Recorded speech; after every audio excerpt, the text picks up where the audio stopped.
ministres qui nous envoient, ces bons esprits qui sont là pour nous aider, pour nous assister.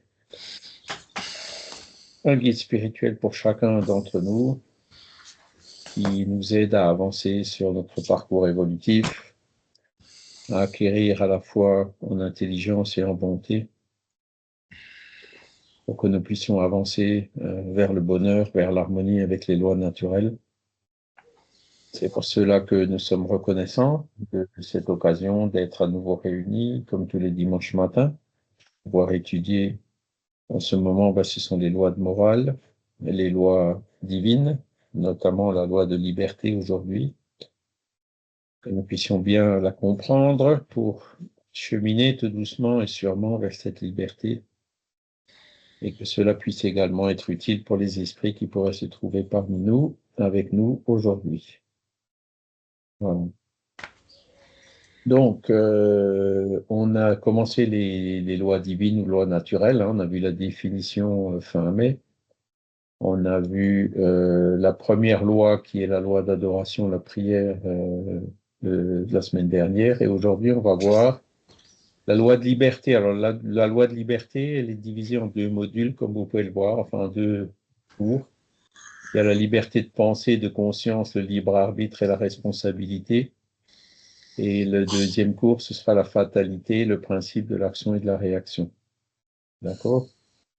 Bonjour. Voilà, la liberté qui était un sujet favori de Léon Denis, qui a beaucoup écrit sur ce sujet. Bonjour Gio, qui a beaucoup écrit sur ce sujet, notamment dans le problème de l'être et de la destinée. Alors, on va essayer de comprendre la loi de liberté. Hein. On va expliquer, décrire, est-ce que cette liberté, elle est totale, hein, notamment dans les rapports humains. On va établir le rapport entre liberté de pensée et liberté de conscience. On va définir aussi le libre arbitre. Et on va établir le rapport entre le libre arbitre et la responsabilité. Ce sont toutes des questions assez fondamentales. Alors, est-ce que la liberté est totale dans les rapports humains? Réponse, non. Hein? La liberté dans les rapports humains est relative, car dès qu'il y a deux hommes ou deux humains ensemble, ils ont des droits à respecter et n'ont par conséquent plus de liberté absolue. C'est-à-dire, dans d'autres termes, la liberté de chacun s'arrête là où elle enfreint celle de l'autre, puisque si chacun enfreint la liberté de l'autre, il n'y a plus personne qui est libre. Oui, Gio?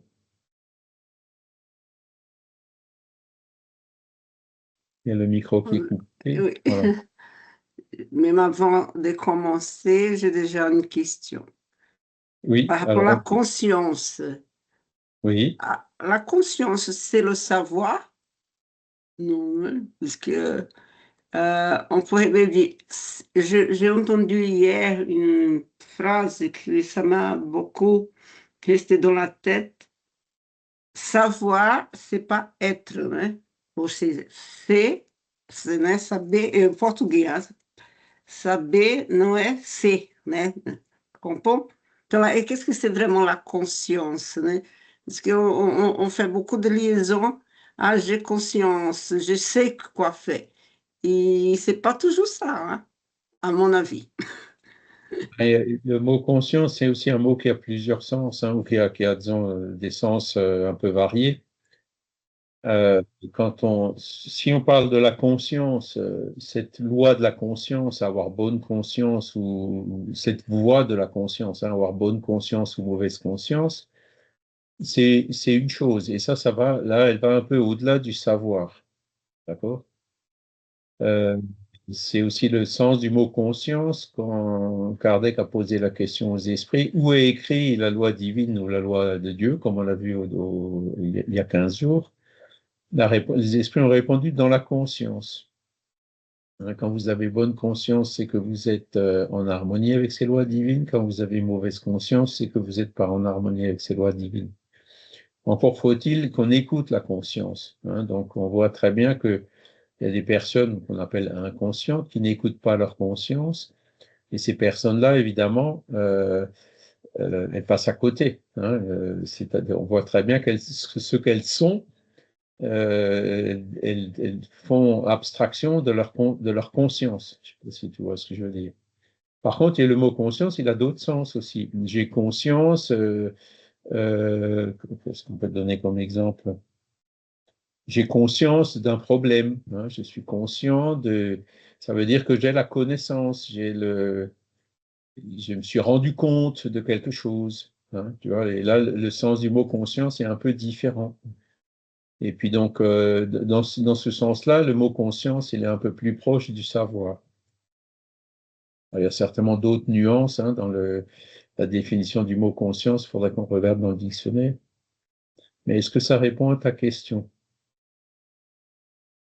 Alors, c'est-à-dire qu'on a la conscience matérielle, spirituelle, etc.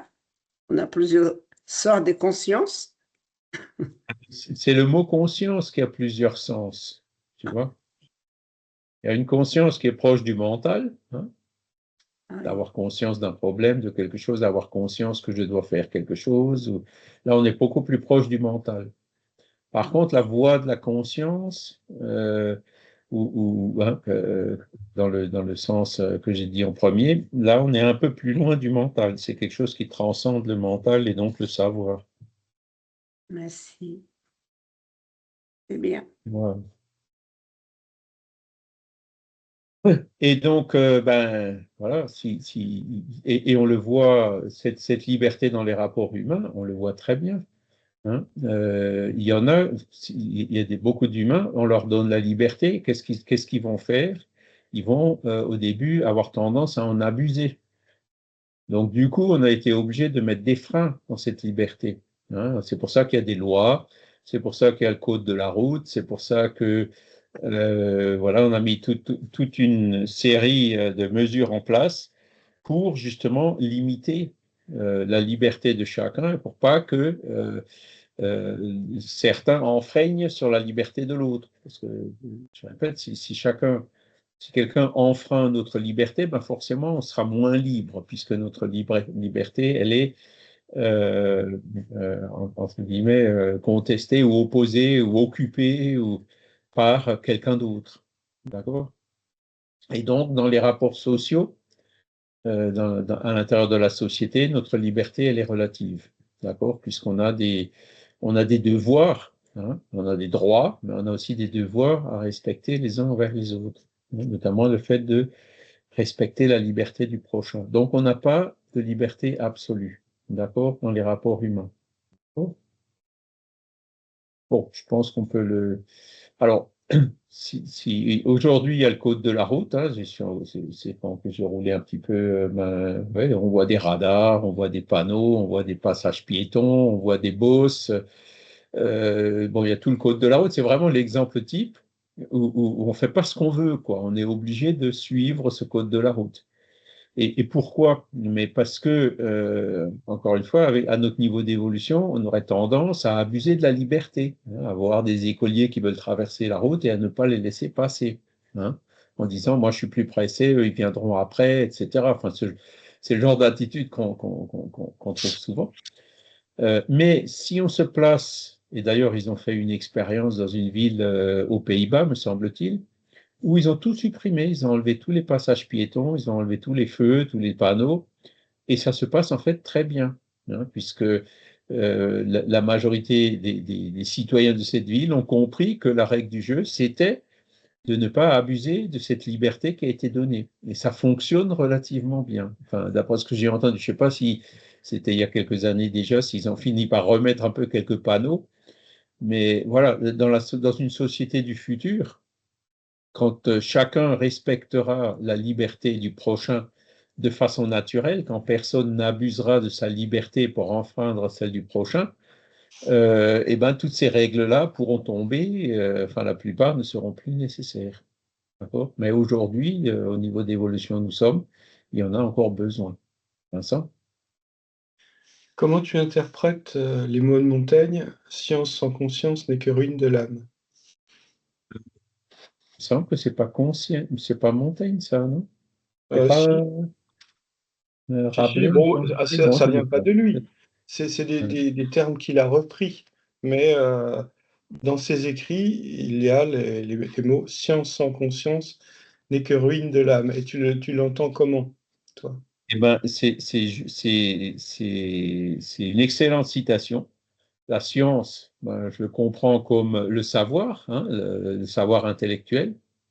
La science, dans le sens commun du terme aujourd'hui. Sans conscience, conscience, encore une fois, où est écrite la loi de Dieu dans la conscience, c'est ces notions de bonne conscience, de mauvaise conscience, d'harmonie avec les lois divines ou de disharmonie avec les lois divines, de bien ou de mal. Donc, celui qui utilise sa science pour faire le mal, eh ben, c'est la ruine de l'âme. Ça, je suis entièrement d'accord avec ça, tu vois. Alors que la vraie évolution, c'est d'utiliser la science, mais pour le bien collectif, pour le bien de tout le monde, tu vois, pas pour le mal. Et donc, la science sans conscience, ben, on a eu des exemples, hein, c'est la bombe atomique, c'est voilà, toutes ces choses, l'utilisation de l'IA encore aujourd'hui. Hein, vous avez des IA qui sont maintenant déjà utilisées pour faire du fake. Ils utilisent l'IA pour faire des fausses nouvelles. Hein, et les répandre et les multiplier, faire de sorte que l'IA réponde aux questions des gens en donnant de fausses réponses. Donc là, typiquement, on est dans la science sans conscience, quoi. Une science qui cherche à dominer, qui cherche à manipuler, qui cherche à faire des choses qui ne sont pas en harmonie avec les lois de la nature et donc qui cherche à faire des choses mauvaises.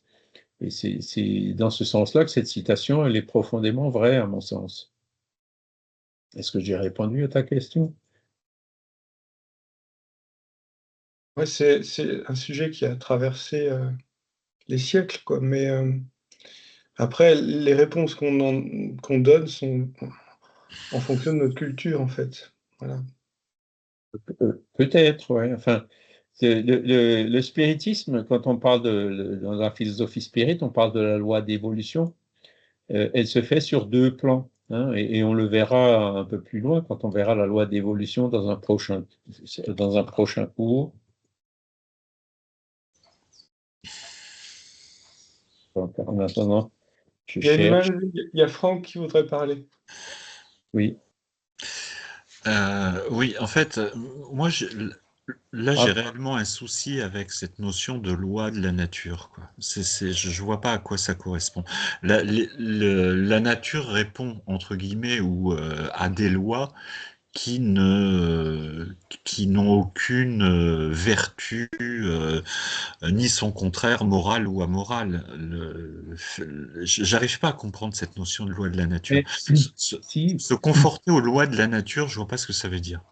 c'est ce qu'on a vu depuis le début. On a vu bon, l'existence de Dieu, hein. Il n'y a pas d'effet sans cause. Il y a quelque part une intelligence suprême qui est à la cause de toute la création, donc de la nature, donc des lois de la nature. Et comme Dieu, dans ses attributs, ne peut être que infiniment bon, les lois de la nature sont bonnes, sont à l'image de leur créateur. D'accord? Alors, c'est vrai qu'il n'y a pas de conscience dans la nature, mais bon, il y a la conscience qui a créé ces lois de la nature.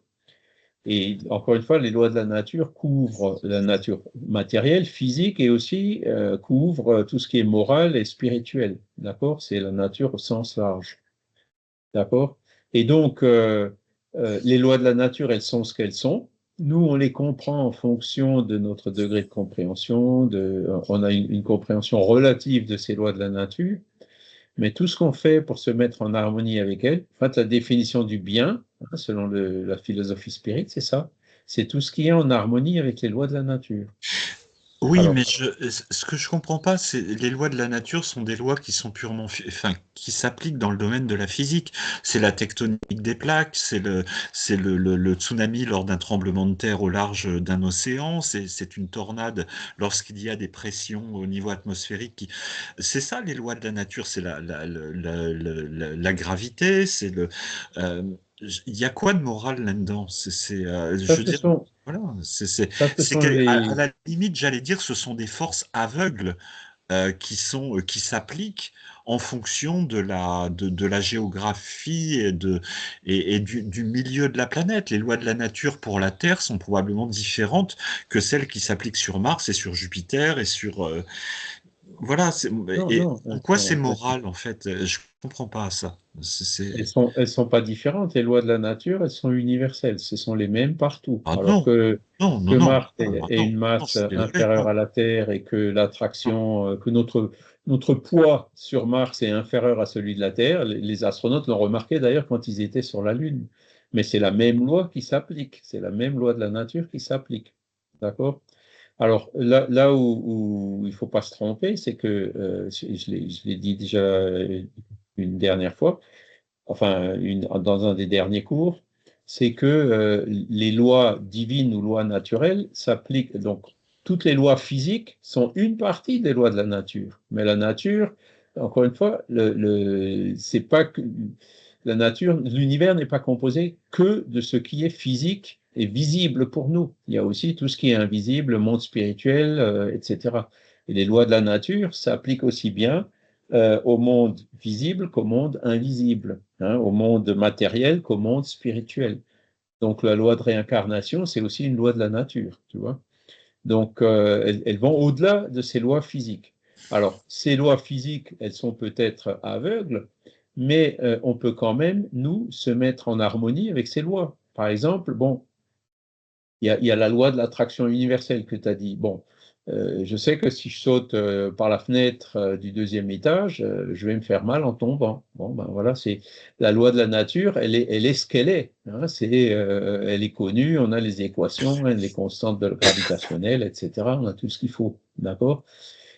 Donc, euh, elle est ce qu'elle est. Effectivement, tu peux la considérer comme étant aveugle, mais c'est pas parce qu'elle est aveugle qu'elle n'est pas infiniment juste. Hein. Et donc, partant de là, l'utilisation, cette notion de liberté, c'est justement de se mettre en harmonie avec les lois de la nature, c'est-à-dire de ne pas, c'est un exemple bateau que je prends, hein, de ne pas sauter par la fenêtre parce que tu sais qu'en tombant, tu vas te faire mal. Tu vois? C'est Oui, le fait, la loi de la nature, elle est ce qu'elle est, et se mettre en harmonie avec elle, c'est justement faire de sorte que on utilise cette loi de la nature à bon escient et voilà, on les respecte, ces lois de la nature, pour la survie de notre corps physique, par exemple. Donc, toutes ces notions d'harmonie avec les lois de la nature comprennent toutes ces choses simples. oui, je comprends, mais enfin, ce que je veux dire, c'est les lois de la nature sont connues à travers les études scientifiques sur les différentes forces, tout ça. Bon, voilà, on en a déjà discuté. Mais ce qui me gêne, mais c'est très personnel, hein, c'est qu'en fin de compte, tout ce qui concerne effectivement ce monde invisible, l'existence de Dieu, on n'en a aucune preuve, la vie après la mort, on n'en a aucune preuve, l'existence des esprits, on n'en a aucune preuve, la réincarnation, c'est une spéculation. Et donc, appliquer finalement tout ce domaine de la spéculation spirituelle, entre guillemets, dans le cadre des lois de la nature qui, elles, sont connues, mesurables, quantifiables et tout ça, c'est là où je suis plus, moi. Donc, Oui, parce que c'est parce que tu dis, par exemple, l'existence de Dieu, on n'en a aucune preuve. Bon, on n'en a aucune preuve absolue, mais les preuves absolues n'existent pas nulle part. Par contre, on a des preuves relatives, on a une convergence de preuves qui nous indique que Dieu oui, mais, existe, ouais. que l'âme existe et qu'elle se réincarne. Mais D'accord? tu sais, Donc, si Charles, tu il cherches y a des quand même preuves absolues, cherche-les dans les mathématiques, parce que dans tout ce qui est science ouais. humaine, hein, même le Big Bang, tu dis, il y a une preuve absolue qu'il y a eu un Big Bang à l'origine de l'univers, eh ben, tu peux te tromper. Hein, c'est une preuve relative. Ça fait partie de Non, la il y a science, hein, le c'est la rayonnement. falsifiabilité. Une loi n'est valable que jusqu'au jour où quelqu'un démontre qu'elle est fausse. Tu vois? Le rayonnement Donc, quand fossile a tu dis été qu'on mis n'a en aucune évidence en preuve, c'est faux. 1965, hein, donc Pardon? je dis le rayonnement fossile a été mis en évidence en 1965 hein, par deux astrophysiciens qui ont prouvé entre guillemets qu'effectivement il y avait. Après, il y a encore des éléments qui sont à explorer, mais là on est sur des éléments extrêmement concrets, quoi. Voilà, Oui. et c'est là la notion de la preuve, et c'est ce que disait comment dire. Vincent parlait effectivement de science sans conscience n'est que ruine de l'âme. Je suis tout à fait d'accord. Il y a une autre phrase aussi que j'aime beaucoup, c'est ce qui est affirmé sans preuve peut être réfuté sans preuve. Donc, et là, on est dans un discours qui est, voilà, quoi. Mais encore une fois, si tu entends par preuve, preuve absolue, ça n'existe pas. Mais Une c'est quoi preuve une preuve absolue, parce que absolue? même ce rayonnement fossile, si tu veux, n'explique pas pourquoi maintenant avec James Webb, on se rend compte que à quelques milliards d'années-lumière, il y a déjà des galaxies qui ne devraient pas être là, qui, d'après le Big Bang, il faut plus de temps que ça pour créer ces galaxies. Donc, il y a Non. des anomalies dans le système. Oui, Et alors en donc, du fait, coup, même James, ce rayonnement fossile qu'on considérait comme une preuve, encore une fois, pas absolue mais relative, peut très bien être mis en cause un jour, ou ouais, c'est-à-dire complété. que Pas James Webb forcément a mis remis en en cause, mais complété. James Webb, le télescope a mis en évidence effectivement de Des puissants anomalies. rayonnements galactiques qui auraient tendance, entre guillemets, à masquer une partie du rayonnement fossile. Mais en gros, la théorie du Big Bang n'est pas invalidée. Il y a quelques anomalies, entre guillemets, mais qui ne sont pas des véritables anomalies, mais qui permettent d'affiner finalement la théorie. C'est vrai qu'on a pris, ils se sont aperçus par exemple qu'il y avait certaines zones particulièrement lumineuses du rayonnement fossile qui n'étaient pas le reflet du rayonnement fossile, mais le rayonnement de galaxies extrêmement primitives, très puissantes, mais qui en Voilà. gros finalement ne remettaient pas en cause la théorie, quoi. Donc, mais là Alors, encore, bah, on est sur du ça me quantifiable et fait du penser, vérifiable. si tu reviens 130 ans en arrière, Franck, c'est exactement la même chose, hein. Tout le monde disait la science est finie, on a tout découvert, il y a juste quelques petits détails à régler. Malheureusement, ces quelques petits détails ont amené une des plus grandes révolutions scientifiques connues, hein, qui est la théorie de la relativité et la mécanique quantique, hein. Et donc, voilà, là, on a encore quelques petites anomalies. Oui, mais c'est des détails. Ça peut très bien amener à une nouvelle révolution dans le sens cuhnien du terme, à une nouvelle révolution scientifique et un changement de paradigme. Tu vois, c'est pour ça que je dis, il faut être très prudent, hein. L'histoire nous a déjà montré plusieurs fois que par rapport à ce qu'on pense être une preuve absolue, ben, très souvent, ça ne l'est pas. Voilà. Alors, il y a Didier, ça fait un petit moment qu'il a levé la main. Didier? Oui, voilà. Non, c'est parce que c'est un sujet qui revient régulièrement. Et donc typiquement, les gens se disent, mais les lois naturelles égale loi physique. Non, on est dans le cas du spiritisme. Donc, que doit-on entendre par la loi naturelle? Voilà, et c'est ce qui nous intéresse ici dans le cadre de ce cours.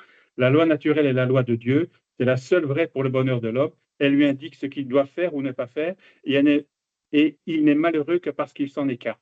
Voilà. Quand on parle de loi naturelle dans le cas du spiritisme, c'est juste ça. C'est pas les lois de la physique. Non, ce n'est pas limité aux lois de la physique. Non. Voilà, ça c'est une Merci, première Franck. chose. Et Merci, deuxième chose, on a encore un exemple ce matin. Moi, je voudrais quand même qu'on reste concentré sur le cadre du spiritisme. Aujourd'hui, c'est la loi de liberté, je pense, oui, c'est ça. Et de nouveau, on s'en écarte. Je trouve que c'est un peu dommage parce que j'ai un petit peu l'impression que le cours est pris en otage, en fait. Ici, c'est un cours pour nous expliquer ce qu'est le spiritisme. Qu'on soit d'accord ou pas, ça n'a aucune importance. Comme je l'ai dit, on pourrait avoir un cours sur l'islam. Je ne suis pas d'accord avec l'islam, mais ça n'a pas d'importance. Si on s'inscrit à ce cours, c'est pour apprendre le spiritisme. Alors, ceux qui le savent, qui le connaissent déjà, peut-être ne doivent pas être ici, mais qu'au moins que les gens qui, comme moi, ont une certaine notion du spiritisme, les gens qui ont un peu pratiqué, mais qui se disent, mais qu'est-ce que c'est qu'exactement le spiritisme? Enfin, je pense, ou alors je me trompe, parce que moi je me suis trompé de cours, mais je pense que ce cours, il est là pour nous expliquer plus en détail c'est quoi le spiritisme. Et pas, on n'est pas là pour attaquer ou pour défendre le spiritisme, quoi. Il y a des choses dans le spiritisme que, voilà, qui ne me parlent pas, mais c'est pas grave. C'est important pour moi de savoir que ça fait partie du spiritisme. Quitte à éventuellement dire, mais je ne suis pas d'accord avec ça, mais voilà, on n'est pas là pour chercher des preuves de l'existence de Dieu ou pour enfin, je pense que c'est pas ça le but du cours. Le but du cours, c'est vraiment, je ne sais plus quel est son intitulé, mais je pense que ça doit être présentation de la doctrine spirine ou quelque chose dans ce type-là. Je pense que voilà, il faudrait quand même qu'on essaie de rester beaucoup plus proche de cet objectif. C'est étude de la philosophie spirit. Voilà. Voilà. Donc voilà, on a la philosophie spirit enfin, on a la philosophie spirit. Je pense que dans le cadre de ce cours, c'est quand même très fort du kardécisme, c'est très bien. Mais voilà, je suis intéressé de savoir ce que la théorie spirit dit, même si je ne suis pas d'accord, quoi. Et on perd énormément de temps depuis le début de ce cours à chacun arriver avec son opinion. Moi, je suis d'accord avec ça, je suis pas d'accord avec ça, mais je pense pas que ça soit le lieu. À la limite, ce qu'il faudrait faire, c'est un autre groupe, où là, on dit, tiens, la philosophie spirit aujourd'hui, dans le monde actuel, qu'est-ce que j'en pense, où est-ce que j'ai un problème, où est-ce que j'en ai pas, et que les gens répondent. Enfin, voilà, c'est un peu mon point de vue, parce que je trouve vraiment que de semaine en semaine, on est pris en otage, quoi. D'accord. Bon, bah, Didier, on va essayer de rester centré alors sur l'objet de la leçon du jour, hein. Voilà. Sinon, Vincent, donc, Science sans conscience n'est que ruine de l'âme, ça provient de Gargantua, auteur Rabelais en 1532. Voilà, donc c'était bien avant Montaigne. Mais bon, après, Montaigne a certainement adopté la phrase et s'en est servi, et puis c'est tant mieux.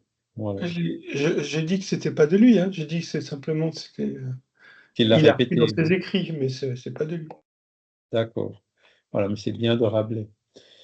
Alors, donc, la liberté est relative, d'accord? La liberté de chacun s'arrête là où elle enfreint celle de l'autre. Après, deuxième question 833. Y a-t-il en l'homme quelque chose qui échappe à toute contrainte et pour laquelle il jouisse d'une liberté absolue? Réponse, c'est dans la pensée que l'homme jouit d'une liberté sans limite car elle ne connaît pas d'entrave. On peut en arrêter l'essor, mais non l'anéantir. Alors, c'est une question quand on y réfléchit, on se dit, ben oui, on a notre liberté de penser et on peut vraiment penser ce qu'on veut, hein. C'est un peu, Didier vient d'en parler, on peut croire, on peut ne pas croire, on est complètement libre dans notre pensée. Alors après, ils disent quand même dans l'effort, dans la réponse, les esprits disent, on peut en arrêter l'essor, mais non l'anéantir. C'est vrai qu'il y a beaucoup de cas où, comment dire, on prend des pays comme la Corée du Nord avec l'endoctrinement des enfants, enfin les manipulations des masses, etc., où on peut vraiment se poser la question, est-ce que la liberté de penser s'applique par exemple pour un Coréen du Nord ou quelqu'un à qui on a matraqué des idées pendant toute sa jeunesse, etc. Donc, c'est ce qu'ils nous disent là, on peut en arrêter l'essor, hein, c'est-à-dire la restreindre, hein, mais ne pas l'anéantir. Parce que, bon, c'est là où il y a quelques Coréens du Nord qui ont réussi à échapper du pays, mais c'est très difficile parce que si un Coréen du Nord fuit le pays, et le système en place, il est tellement terrible qu'en fait, ils vont tuer la famille, les oncles, les tantes, à cause de celui qui a fui, hein. Donc, il n'y a même plus personne qui ose fuir le pays, même si il se rend compte, hein, justement par sa liberté de penser, que ce régime est absolument abominable et injuste. Voilà. Donc, mais c'est là où, dans la liberté de penser, que on a le plus de liberté. On peut vraiment penser ce qu'on veut. Par contre, on ne peut pas faire ce qu'on veut, surtout quand on est en société. À la limite, on est un ermite dans la forêt ou dans le désert, on peut faire un peu ce qu'on veut, mais dès qu'on vit en société, on ne peut pas. Et là, dans la question 835, Kardec, il essaye de faire quelle est la différence entre la liberté de conscience et la liberté de pensée. Donc, on revient à la question qu'a posée Gilles au début, donc cette question de la conscience, hein. Et la liberté de conscience est-elle une conséquence de la liberté de penser? Et les esprits répondent que la conscience est une pensée intime qui appartient à l'homme comme toutes les autres pensées. Donc, il confirme quoi, en disant que c'est par la liberté de penser qu'on a aussi cette liberté de conscience. Si la conscience est aussi une forme de la pensée. D'accord? Donc là, on peut penser ce qu'on veut, hein. Cela dit, et c'est là où la philosophie spirit aussi nous invite à faire bon usage de notre liberté pour notre évolution, hein, puisque c'est de ça dont il s'agit. Si on a de mauvaises pensées, même si on ne les transforme pas en actes, malheureusement, tous les mauvais actes commencent par des mauvaises pensées, enfin tous, la plupart, hein, sauf dans certains cas de folie où la personne qui est absolument inconsciente de ce qu'elle fait ou autre, hein. Mais toutes les mauvaises actions commencent par des mauvaises pensées. Donc, avoir de mauvaises pensées sans les mettre en action, c'est déjà un progrès. Mais le vrai progrès, c'est de ne plus avoir de mauvaises pensées ou de les chasser dès qu'elles apparaissent. Voilà. D'accord? Donc, c'est dans la liberté de penser que on a la plus grande liberté. Ça me fait penser un peu à une chanson de, comment il s'appelle, euh, qui chante « Vous n'aurez pas ma liberté de penser ». Florent Pagny. Voilà, Florent Pagny, il s'est pris un redressement fiscal. Bon, ben là, c'est la justice humaine qui s'applique, hein. Donc, il y a des règles et des lois, il faut les suivre. Et puis lui, ben, un peu révolté contre ça, un peu contrarié par ça, hein, il dirait, vous n'aurez pas ma liberté de penser.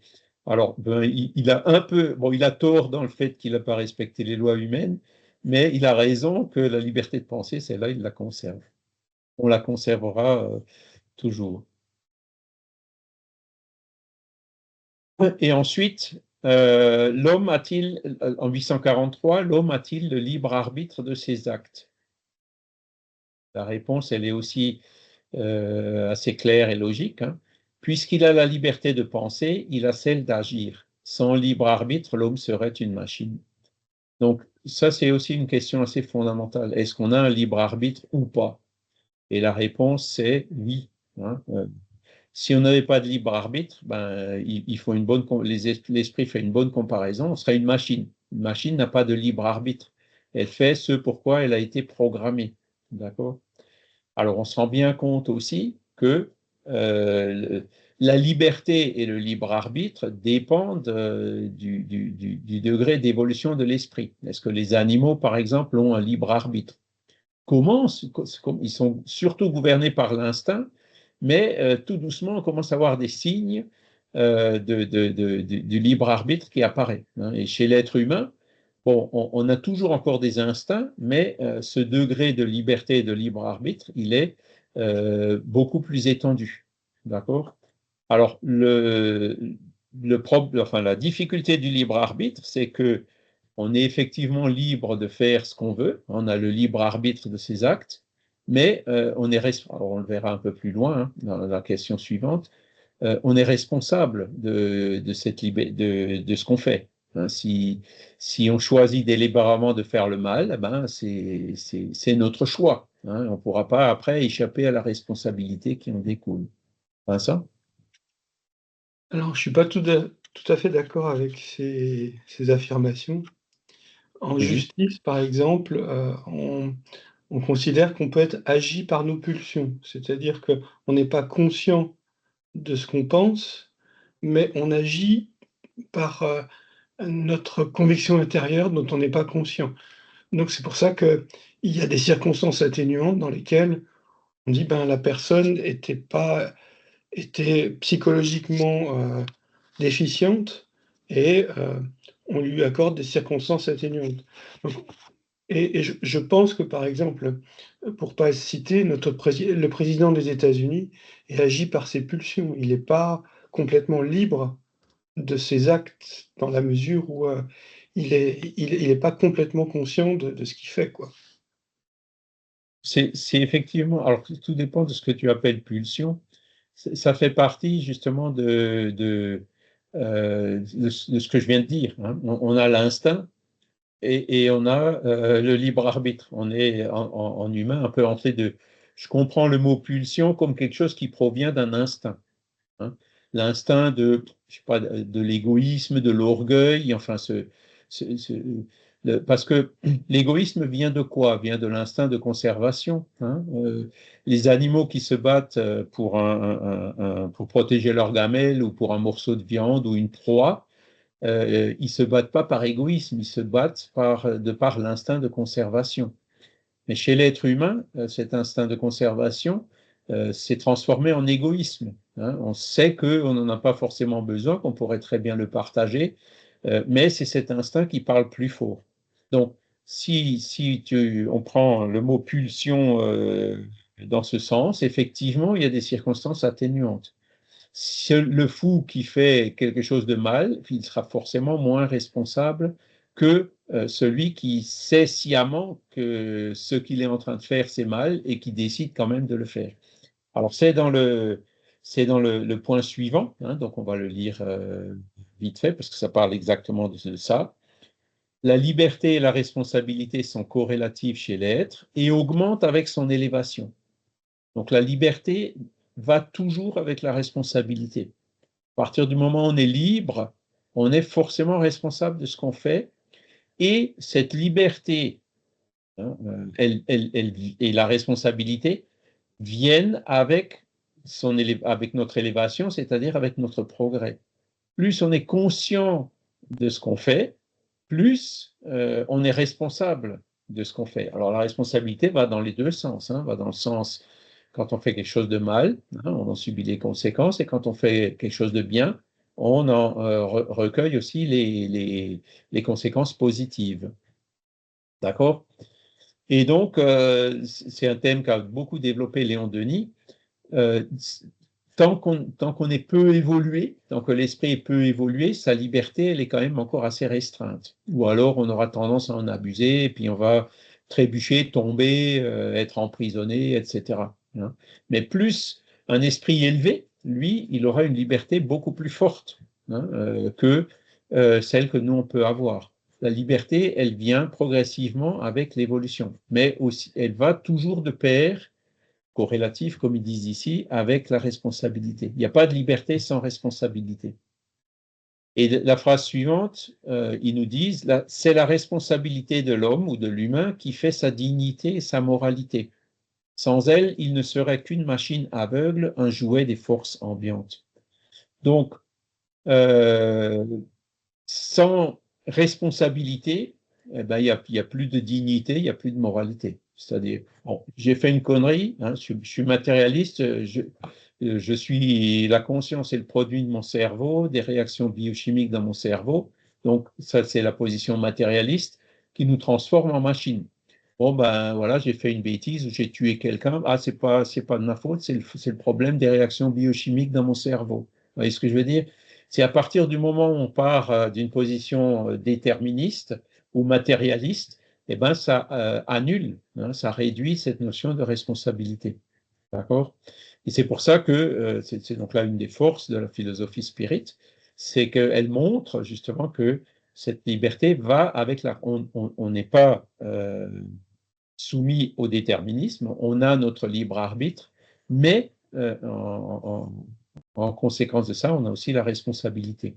Et donc ça répond à ta remarque, Vincent, c'est-à-dire à partir du moment où il y a des pulsions, ou ça peut même être l'influence d'un esprit obsesseur, ça peut être, hein, j'ai senti une pulsion, il y a une voix qui m'a dit fais-le, hein.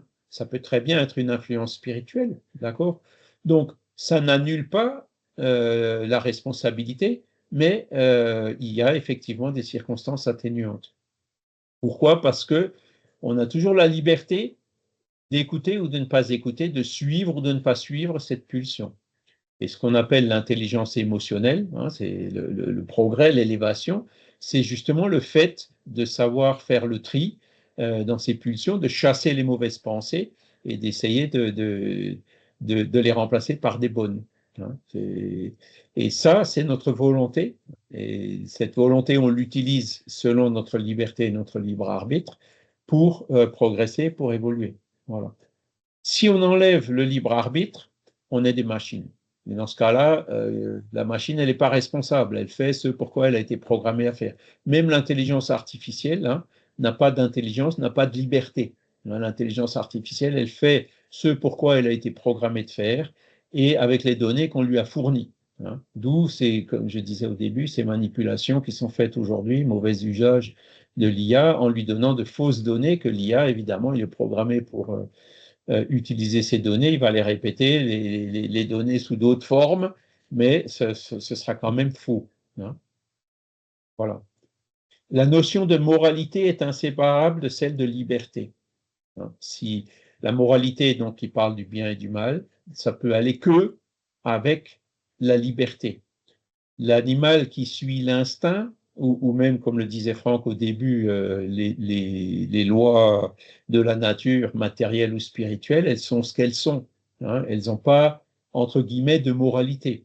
Elles ont été faites par Dieu qui est infiniment bon et donc qui a fait des lois de la nature qui assurent l'équilibre de l'univers, hein, de la planète, de la vie, etc. Donc on sent qu'il y a une sagesse derrière ces lois de la nature, mais elles sont ce qu'elles sont. Hein. Elles n'ont pas la liberté de changer. Hein. Elles sont immuables. D'accord? Et donc, sans cette liberté, ben, la notion de moralité tombe. Hein. Une machine, ce qu'elle fait, c'est pas bien ou mal. Le lion, quand il tue son petit, pour des raisons qu'on connaît d'ailleurs toujours pas complètement, on peut pas dire qu'il fait le bien ou le mal. Il suit tout simplement son instinct. C'est à nous de chercher à comprendre qu'est-ce qu'il y a derrière cet instinct, quelles sont les lois de la nature qui amènent à avoir cet instinct. D'accord? Et alors, la responsabilité, comment est-ce qu'on la ressent? Elle est établie par le témoignage de la conscience qui nous approuve ou nous blâme suivant la nature de nos actes. Je pense que ça vous arrive à tous d'avoir par moments bonne conscience quand vous avez pu faire quelque chose de bien ou d'avoir mauvaise conscience quand vous avez fait quelque chose de mal. Hein. Et donc, c'est l'indicateur de cette responsabilité vient de la conscience. Hein. La responsabilité par rapport, on est libre de faire ce qu'on veut, mais après, la responsabilité, elle nous revient justement par la forme de cette conscience d'avoir fait quelque chose de bien ou de mal. D'accord? Et c'est pour ça qu'on dit où est écrite la loi de Dieu? La réponse, c'est dans la conscience. Hein, c'est une des questions du livre des esprits. C'est la conscience qui nous dit si on est plutôt dans le bien ou dans le mal. Et encore une fois, je vous dis, il y a des personnes qui sont inconscientes, qui n'écoutent pas leur conscience ou qui la rejettent. Hein, c'est comme on dit, ceux qui agissent par pulsion, ceux qui n'ont pas encore cette évolution, cette intelligence émotionnelle. Ils peuvent avoir un QI très élevé, hein, mais ils ont un QE qui est encore un peu bas. Bon, encore que ces indicateurs ne sont pas parfaits, il faudrait encore rajouter le QS, hein, le quotient spirituel. Mais c'est plutôt donc dans le QE ou dans le QS que on sera amené justement à écouter notre conscience, à écouter les intuitions, à écouter les inspirations, à écouter ce qui vient du guide spirituel ou de bonnes sources. Et alors, autant on peut recevoir aussi des intuitions, enfin, provenant d'une bonne source, auquel cas ça ira dans le sens du bien, autant on peut aussi y avoir de mauvais esprits ou de mauvais conseils incarnés qui vont nous pousser dans l'autre sens. Et c'est là aussi où intervient notre liberté. On sera toujours libre d'écouter l'un ou l'autre. Hein, de suivre plutôt l'un ou de suivre plutôt l'autre. Si c'est plutôt le mauvais qui arrive à nous séduire et à toucher des choses qui résonnent encore en nous, on aura peut-être tendance à tomber, à suivre son conseil. Dans ce cas-là, on ira vers le mal. Mais en faisant le mal, ça va encore une fois nous retomber dessus, hein, par la loi de cause à effet et puis par cette loi de responsabilité qui revient par la conscience. D'accord? Et c'est comme ça que petit à petit, on se rend compte que, ben non, ça, c'était pas un bon conseil. Et avec le temps, avec l'évolution, on finira par dire, je prends la décision de ne pas le suivre. Et c'est là où notre liberté s'affirme, et c'est là où justement, on avance petit à petit dans le sens de l'évolution vers le bien, et donc ce qui est en harmonie avec les lois de la nature et qui nous apportera en retour une bonne conscience. Vincent? Euh, Moi, j'aurais tendance à dire qu'on est agi par nos pensées, c'est-à-dire que notre culture nous donne des garde-fous, des limites, des façons de comprendre, d'appréhender le monde, de toucher le monde. Et on est agi par notre culture et nous ne sommes pas encore en mesure de choisir nos pensées. Un jour, nous serons en capacité de choisir notre façon d'être au monde et de choisir de ce qui habite nos pensées, mais pour l'instant, nous sommes pensés par notre culture. Moi, je vais redire ce que tu as dit en l'atténuant un peu. On est influencé par notre culture, mais on garde quand même notre libre arbitre. Et ça, tu en as des exemples partout, hein. La culture t'influence pour faire ci, pour faire ça, pour consommer, pour regarder les matchs de foot à longueur de journée ou à longueur de nuit maintenant à la télé. Il y en a qui les regardent, il y en a qui les regardent pas. C'est-à-dire, cette influence, on est toujours libre d'y accéder, de les suivre ou pas. Et là, c'est une question de volonté. Tu vois, on garde notre... Qu'on ait des influences, c'est sûr, c'est indiscutable. Mais notre liberté, c'est justement de les suivre ou pas. Je dirais on est libre dans la mesure où l'individu est autonome à la naissance, mais l'individu n'est pas autonome à la naissance. Il est complètement dépendant de ses parents, de l'amour de ses parents, du fait que ses parents le nourrissent, le protègent, les petits d'êtres humains ne sont pas autonomes avant 10-12 ans, quoi. Voilà, jusqu'à Oui, la ça c'est la puberté. question de l'enfance, hein, on l'a déjà vu. Mais on a 1000 exemples d'enfants, parfois même des jumeaux, qui ont reçu les mêmes influences dans la même société, la même éducation par les mêmes parents et dans les mêmes écoles, et qui ensuite suivent des trajectoires tout à fait différentes. Ça veut dire que tôt ou tard, ben, c'est l'esprit qui s'est réincarné dans ces enfants qui reprend le dessus. Tu vois, ça va encore dans le sens de la liberté. Et c'est même une preuve que c'est quand même l'esprit à la fin qui décide. Suivant son élévation, évidemment, un esprit primitif, quand on retourne sur l'Australopithèque, cher à Jean-Paul, ou hein, c'est pour ceux qui étaient à Végimont, ou chez Cro-Magnon, bon, c'est différent, hein. Là, il y a encore une fois beaucoup plus d'instinct que d'intelligence. Mais petit à petit, l'intelligence vient remplacer l'instinct et c'est là où ce libre arbitre, il augmente. Plus on arrive à avoir cette intelligence émotionnelle, à comprendre et à contrôler et à dominer ses instincts, c'est ça qui caractérise l'évolution. Même si les instincts ne sont pas toujours forcément mauvais.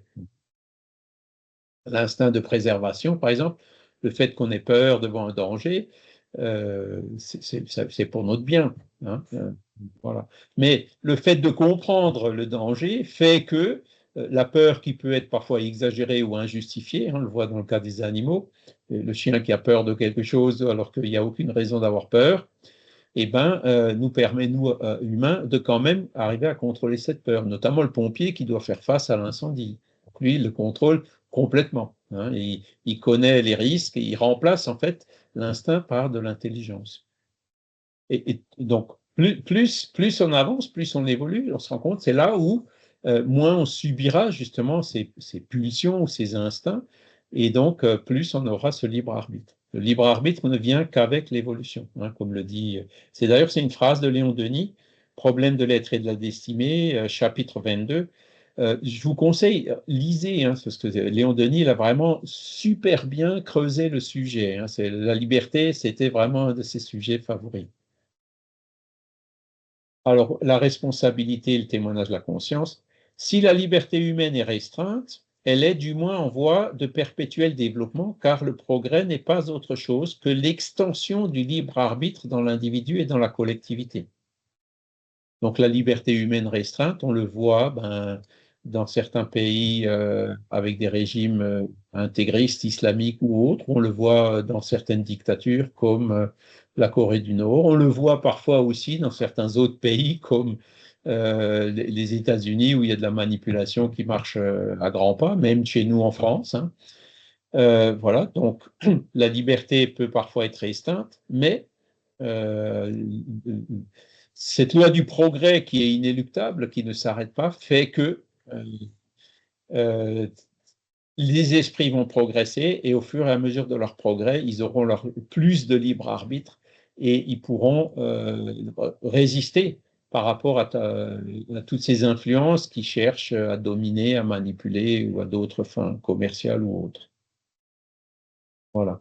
Et Léon Denis nous dit c'est valable dans l'individu et dans la collectivité. Donc, en fait, la collectivité représente la somme des individus qui la composent, hein, mais voilà, le progrès, c'est d'aller dans ce sens, de subir de moins en moins ce joug des manipulations et d'être de plus en plus libre pour aller se mettre en harmonie avec ces lois divines, ces lois naturelles. Et Léon Denis conclut en disant « Le libre arbitre est donc un épanouissement de la personnalité et de la conscience.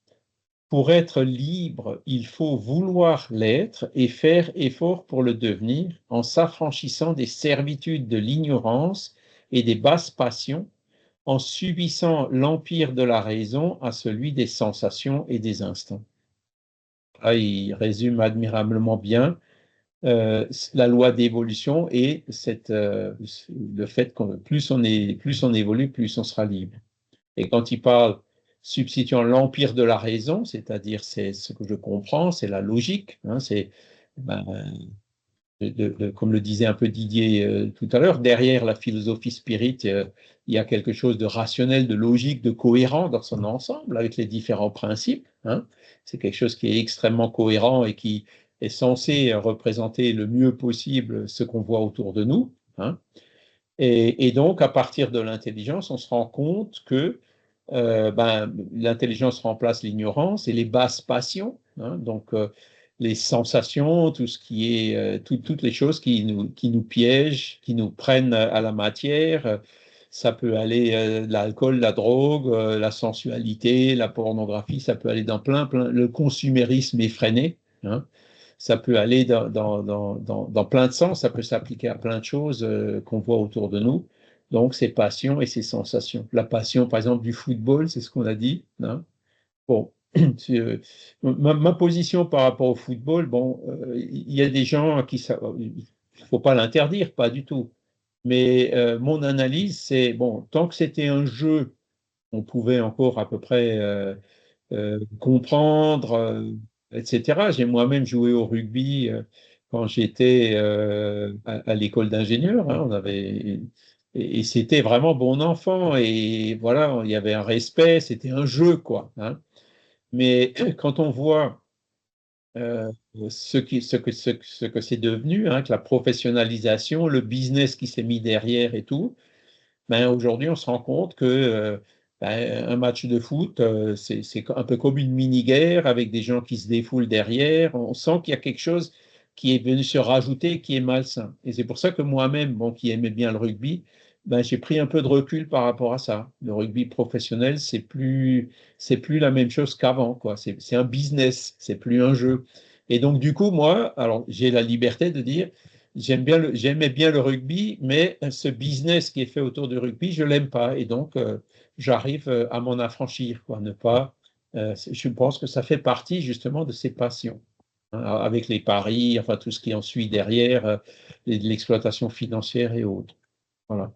Et donc, même quand je suis sorti de l'école, je suis allé voir un match de rugby de l'équipe locale de Tannes où j'habitais. Et j'ai vu qu'un match. Hein. Je me suis dit, non, là, j'y vais pas. Parce que j'ai vu tout de suite que les coups bas, c'était beaucoup plus dur, beaucoup plus violent que ce qu'on avait connu en universitaire. Et je me suis dit, je rentre pas là-dedans. Voilà. Et ça, c'est, encore une fois, la liberté, le raisonnement, l'observation, l'intelligence qui finit par, voilà, j'étais pas, comment dire, prisonnier hein, du rugby. J'ai fait usage de mon libre arbitre pour dire, bon, ben, je vais laisser ça de côté. Voilà. Donc, voilà pour ce premier cours sur la liberté. Est-ce que vous avez des questions?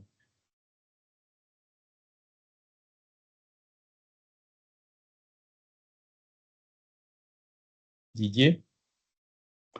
Oui, non, juste une remarque par rapport à la liberté. Mais il est vrai que parfois, la liberté nous est enlevée dans des cas un peu exceptionnels. Je vais penser, par exemple, dans le cas de la conscription, cas de guerre, on n'a pas vraiment le choix de... Enfin, voilà, on reçoit un papier, il faut y aller, on donne un fusil. Eh ben voilà. On n'a pas, entre l'ennemi et le pays, il y a des gendarmes.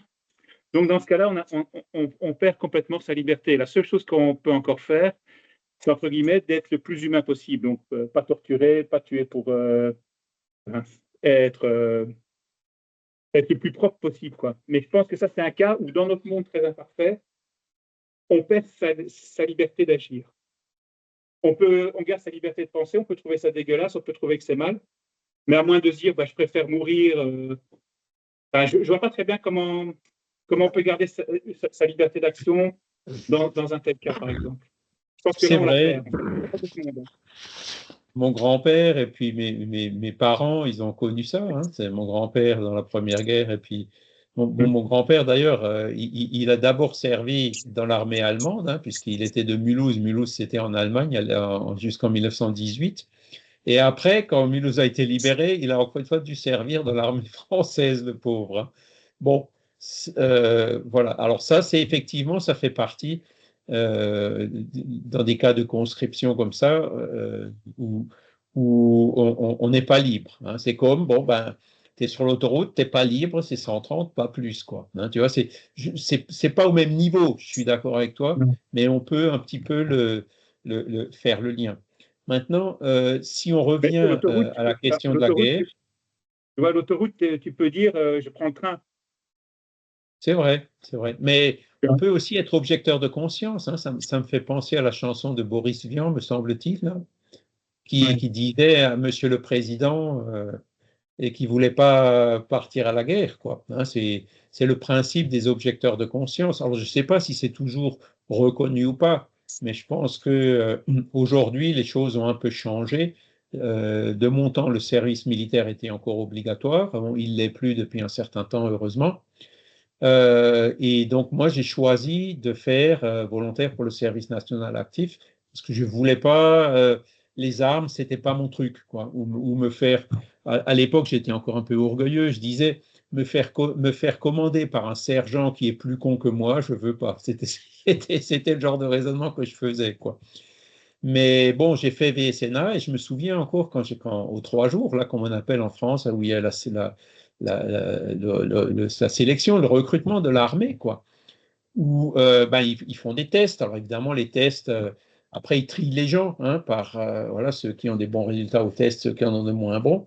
Et puis ceux qui ont des bons résultats, ils les ont fait aller dans une salle spéciale où il y avait un officier de réserve qui était là et qui faisait de la retape, quoi, pour dire voilà, l'armée, le métier, regardez les officiers, les machins, faire un peu sa pub.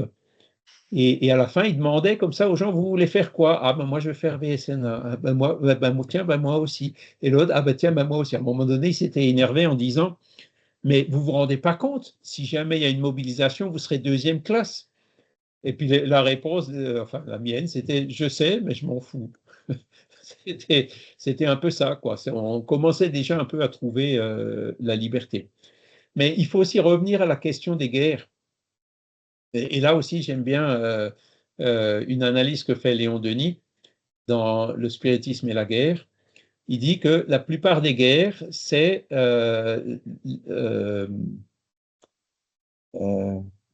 comment il dit ça déjà?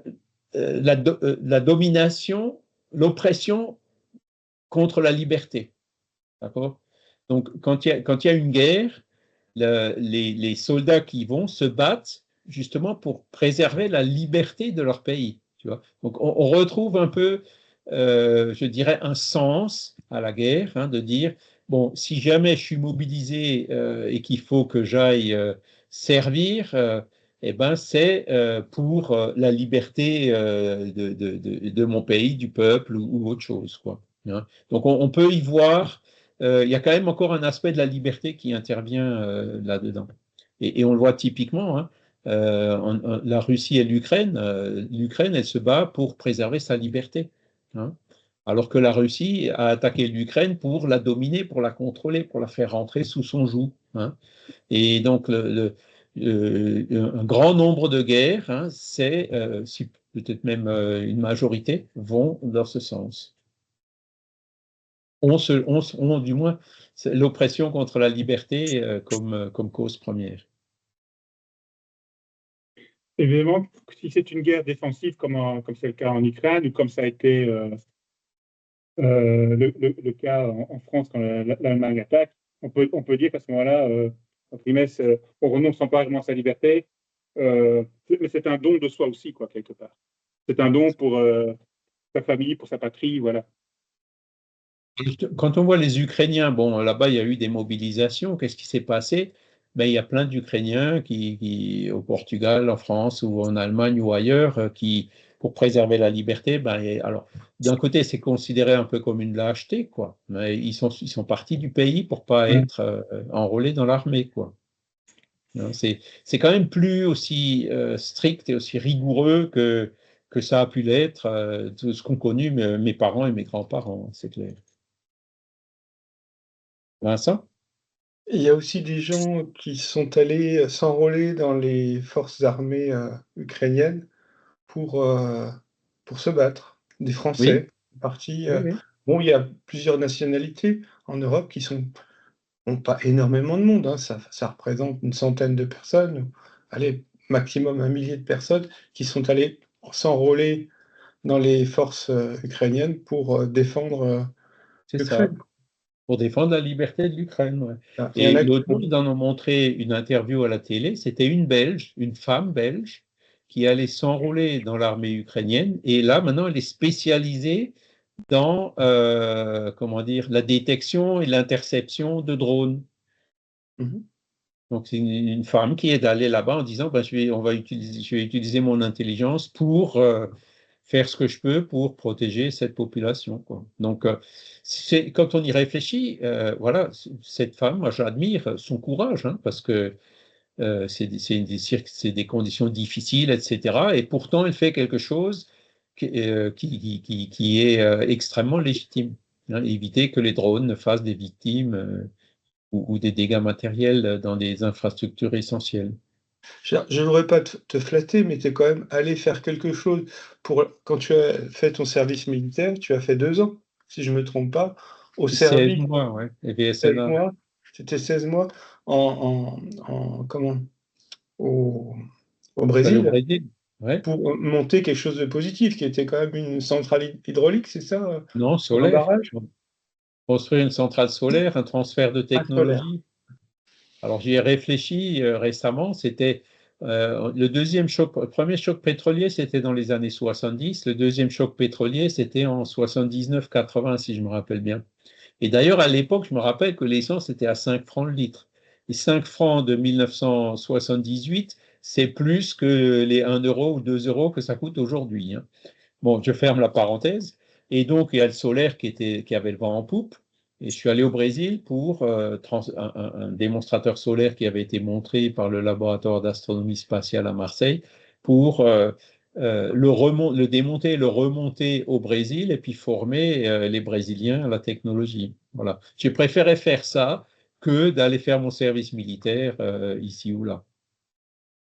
Eh ben, moi, tu vois, j'ai pas fait le même choix. Moi, je me sentais fragile dans le système parce que j'avais pas réussi mes études brillamment du tout et je me sentais, en danger à l'armée parce que je considérais les militaires n'exerçant pas du tout leur libre arbitre, perdant leur libre arbitre. C'est-à-dire, c'est des gens qui doivent être d'abord soumis, on casse leur volonté à l'armée et j'en avais très peur et ayant très peur de l'armée, je me suis engagé pour choisir l'arme dans laquelle j'allais être engagé.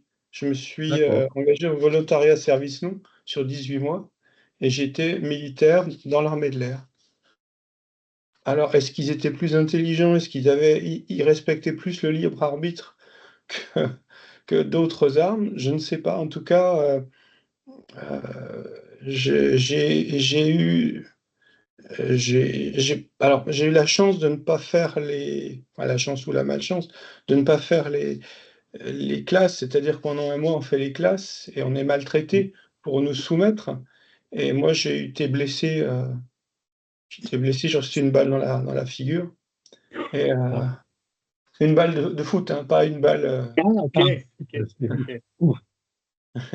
une balle de foot dans la figure. J'ai eu, l'œil blessé, donc j'ai dû rester, alité pendant 1 mois et donc j'ai pas fait les classes, mais je pense que j'aurais eu beaucoup, beaucoup de mal à supporter, le fait que les militaires supprime le libre arbitre de chaque individu pour le soumettre. Et ça, je ne supportais pas cette idée. Et je ne sais pas si les guides spirituels m'ont placé dans une situation où j'étais exclu des classes. Je pense que j'aurais tué un homme. Je pense que je l'aurais fait.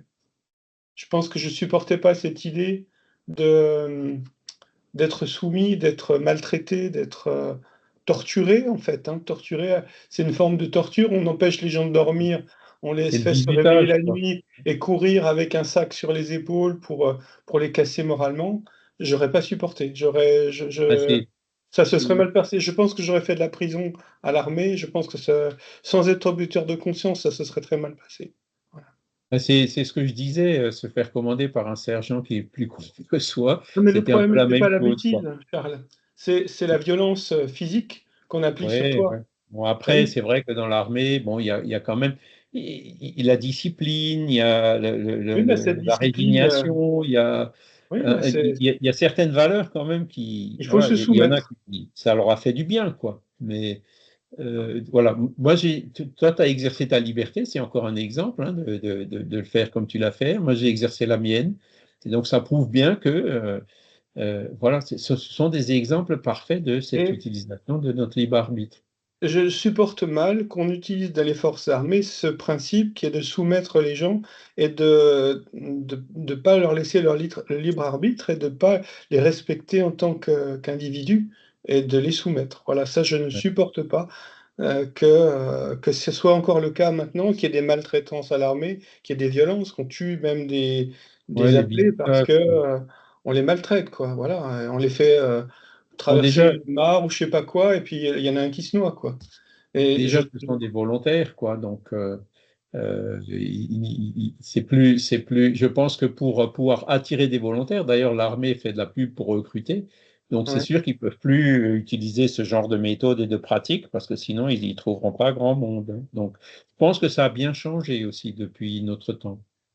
J'ai alors autour de moi des gens qui étaient, militaires et qui sont sortis de l'armée parce qu'ils supportaient plus. Ils supportaient plus cet esprit de soumission, Ouais. justement de suppression du libre arbitre, hein, complet. Voilà. Ouais, bah, alors après, ce qui est clair, c'est que dans certains postes, la stratégie, tu la connais pas parce qu'elle est top secret uniquement dans l'élite. Et puis toi, on te demande de faire un truc et il faut pas que tu discutes, il faut que tu fasses le truc. Sinon, la stratégie totale ne fonctionne pas, tu vois. Donc il y a ce genre de contraintes aussi dans ce genre d'activité comme l'armée, quoi. Et ça, et si tu l'acceptes pas, effectivement, il va y avoir un problème. C'est-à-dire que le bon soldat, c'est celui qui quand même fait ce que le plus intelligent, celui qui sait, lui dit de faire. Et on sait aujourd'hui aussi que on n'en est plus non plus à la guerre de 14 où on envoyait des centaines et des centaines de soldats à la mort, hein. Ce genre de choses ne se produit plus. On le voit même en Ukraine. Alors, il y en a qui sont justement dans ce qu'ils appellent la dead zone, hein, parce que c'est une zone qu'il faut occuper justement pour éviter que l'ennemi avance. Mais il y a quand même tout qui est là pour les protéger, pour les rapatrier avec des robots quand ils sont blessés, etc., etc. Alors qu'il y a encore un siècle, c'était vraiment, on envoyait les gens se faire tuer, quoi. On n'en est plus là. Heureusement, parce que ça, effectivement, là, quand les gens réfléchissent, ils se disent non, je veux bien, mais ça, non, hein. Et donc, voilà, les choses s'adaptent. Et puis on voit aujourd'hui que les formes, comment dire, c'est complètement en train de changer, hein. Aujourd'hui, on parle de drones, on parle de, c'est plus le fantassin, les batailles de rue.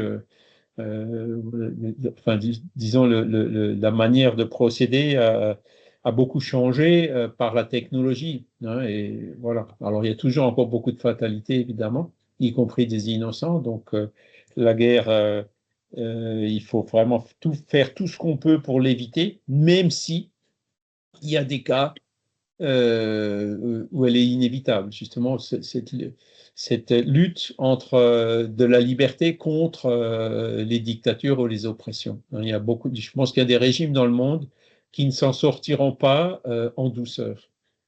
Voilà. Et où la guerre, malheureusement, à cause de notre niveau d'évolution encore insuffisant, à cause de l'abus justement de la liberté pour dominer les masses, il y a des cas où les conflits armés sont malheureusement encore nécessaires.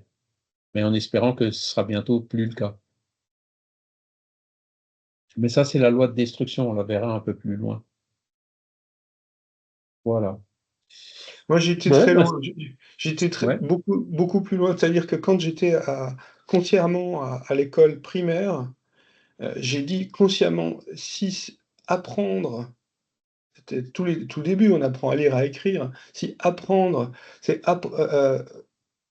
dominer son voisin pour le soumettre, si c'est savoir, c'est avoir un pouvoir sur les autres et soumettre les autres, je suis pas d'accord.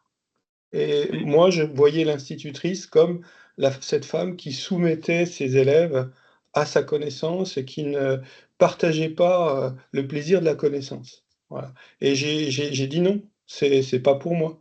Vous débrouillez, vous faites j'apprendrai par moi-même, je me débrouille, mais je veux pas apprendre avec vous et je veux pas avoir de pouvoir dans ce système qui est un système malade». Hein, on peut effectivement tout à fait le comprendre. L'intelligence bien utilisée, c'est pas celle pour dominer ou forcer les autres, c'est celle qui nous apprend à devenir autonomes et nous apprend justement à utiliser dans le bon sens, à bon escient, ce libre arbitre qui fait partie des caractéristiques de l'humain. C'est ça la vraie éducation. Ouais, et ben, c'était pas du tout le cas à l'époque.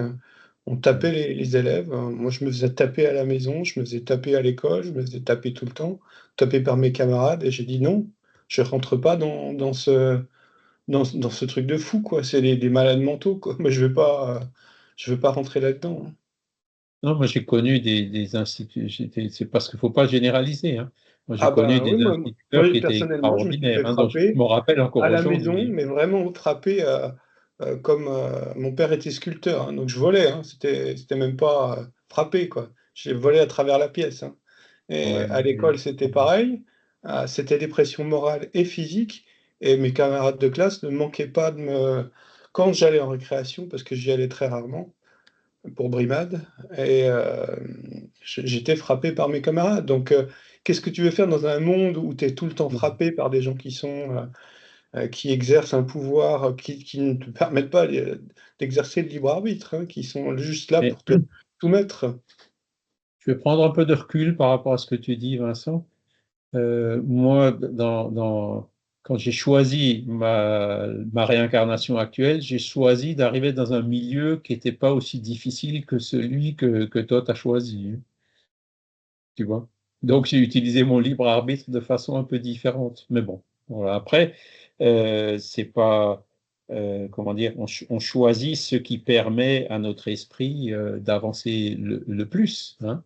C'est vrai que si j'ai choisi aussi certains problèmes physiques, certaines maladies pour me discipliner, hein. Donc, voilà, parce que je savais que sur certains sujets, j'étais peut-être encore un peu vacillant ou fragile, et donc je me suis dit, pour assurer le coup, euh, je vais choisir certaines épreuves qui vont me contrôler. Voilà. Et ça fait aussi partie du libre arbitre, hein, les choix qu'on fait dans le programme avant de se réincarner.